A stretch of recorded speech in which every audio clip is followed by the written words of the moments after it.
Mariana, graduanda do curso de Relações Internacionais, e essa produção audiovisual busca tratar de uma recorrente discussão presente neste campo de estudos, a qual diz respeito à natureza da política externa chinesa. Este vídeo tem, portanto, o objetivo de analisá-la baseando-se nas relações desse país com o Sudão como exemplar das relações que desenvolve relativamente ao continente africano. Para contextualizar, cabe-se destacar que, uma vez instalado no poder desde o ano de 1949, o Partido Comunista Chinês instituiu uma política externa alicerçada em 5 princípios: o respeito mútuo da integridade territorial e da soberania, a não agressão mútua, a coexistência pacífica, vantagens mútuas e igualitárias e a não interferência em assuntos internos de outros países.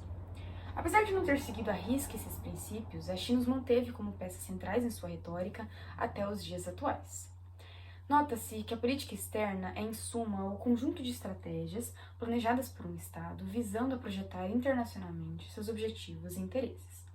E no caso da China, suas ações são direcionadas em busca, acima de tudo, de recursos naturais e econômicos,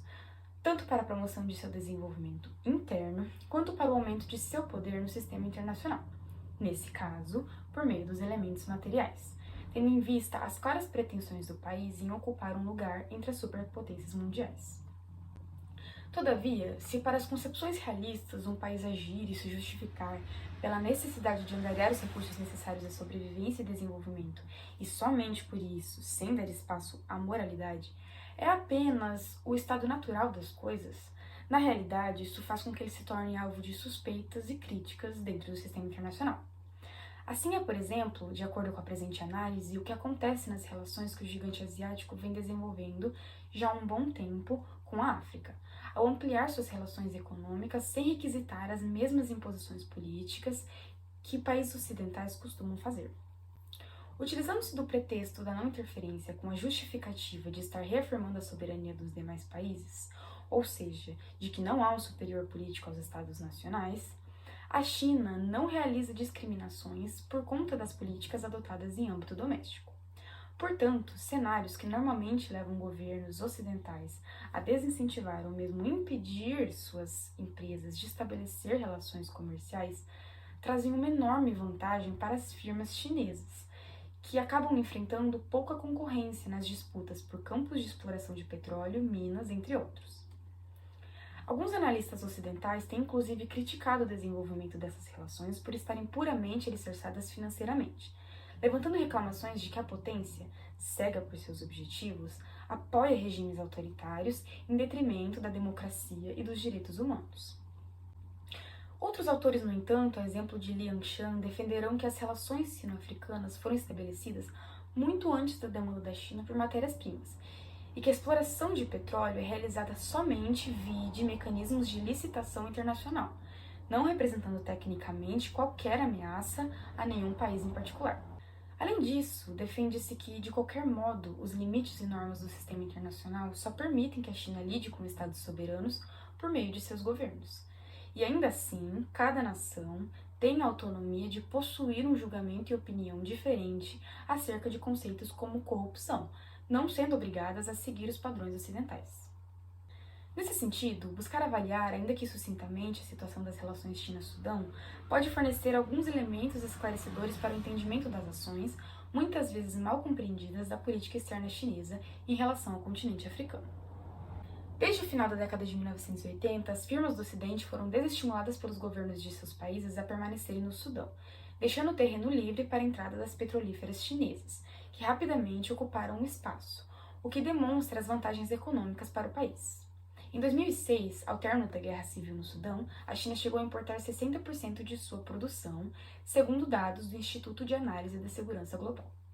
Contudo, há séculos o governo sudanês vem massacrando civis e os expulsando de áreas produtoras de petróleo, o que piora a imagem da China, que estaria fornecendo proteção diplomática a um governo considerado genocida somente por causa da manutenção do status quo, que seria favorável a si própria, pois mantinha longe a concorrência.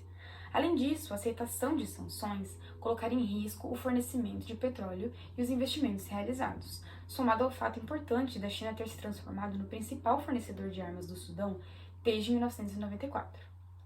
Para proteger Khartoum contra as sanções ao comércio de petróleo, a China ameaçou usar seu poder de veto no Conselho de Segurança da ONU e, assim, foi sendo capaz de acabar com cada resolução a respeito da matança em Darfur, a fim de proteger os seus interesses, demonstrando certa falta de sensibilidade por parte de suas ações políticas.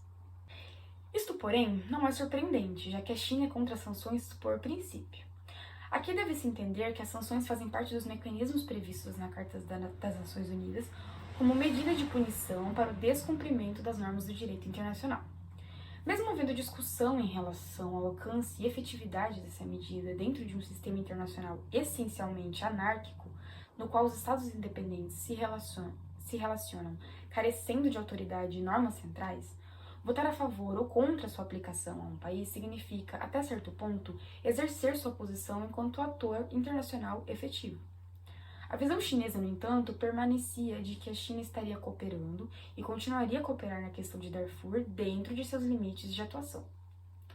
Por mais que a China seja um dos maiores responsáveis pela elevação na taxa de crescimento do Sudão e na construção de infraestrutura para o país, por meio de subsídios que ultrapassam os 20 bilhões de dólares, ela não é bem-vinda por grande parcela dos sudaneses, em razão de seu apoio ao governo de Omar al-Bashir, responsável em grande medida pelo massacre promovido por paramilitares de cerca de 400 mil vítimas, segundo dados da ONU. A comunidade internacional pressionou o governo a acabar com o conflito e entre 2004 e 2006 o Conselho de Segurança da ONU aprovou, com a abstenção da China, diversas resoluções. No ano de 2007, foi aprovada uma resolução que propunha o estabelecimento em Darfur da primeira operação de peacekeeping híbrida da história, a UNAMID. O espraiamento do conflito e os contínuos ataques rebeldes às instalações de petróleo no Sudão, com o objetivo de acabar com a fonte de dinheiro do governo, aumentaram a percepção de risco sobre os ativos chineses, associando-se à percepção de que a opção pela não interferência acarretava um custo significativo para a imagem do país, fazendo com que a China flexibilizasse a sua observância de seus princípios. Logo, demonstrando a capacidade de adaptar-se de acordo com seus maiores interesses, a China alterou sua posição em relação a Khartoum e passou a pressionar esse governo a aceitar a resolução. O presidente chinês à época, Hu Jintao, por exemplo, não visitou o Sudão durante sua terceira viagem ao continente africano. Este ato mostra como a diplomacia chinesa é praticada e seus esforços para influenciar o país africano. E no Conselho de Segurança da ONU, desde então, a China tem apoiado o aumento das forças de paz em Darfur. Assim, em fevereiro de 2007, o presidente Hu Jintao se reuniu com o presidente sudanês, Omar al-Bashir, e apresentou 4 princípios chaves para resolver o problema de Darfur.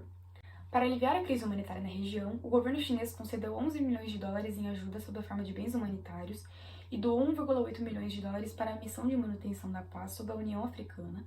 o que serve para exemplificar a capacidade chinesa de cooperar com determinadas questões quando julgar importante. Em agosto de 2007, o governo sudanês anunciou que iria aceitar plenamente a resolução da ONU, aprovada em conjunto com a União Africana sobre o peacekeeping, caminhando para a solução política na região. Assim, foi possível perceber o papel exercido pela China em relação à mudança no governo sudanês. Isto revela que, embora preocupada em dar vazão a seus interesses, desenvolvendo uma prática comum, caracterizada pela agressividade na competição econômica, a China demonstrou certa sensibilidade para atender aos reclamos das lideranças internacionais, revelando, por outro lado, a capacidade de sua doutrina externa de sustentar suas relações internacionais. O que se pode observar em conclusão nas relações sino-africanas é que elas dão uma noção exata do pragmatismo chinês, que se por um lado demonstram uma firme disposição da China em cumprir seus objetivos, criando os meios necessários para a conquista de uma posição de independência, autonomia e protagonismo, cujos resultados a médio ou longo prazo exigem um aumento de seu poder real, assumindo posições dissonantes dos interesses manifestados por outros países, também demonstram a disposição do país em admitir, dentro dos limites impostos por seus interesses, outras regras no jogo internacional, na medida em que seu governo se posiciona de forma cooperativa com a opinião pública e com a própria ONU.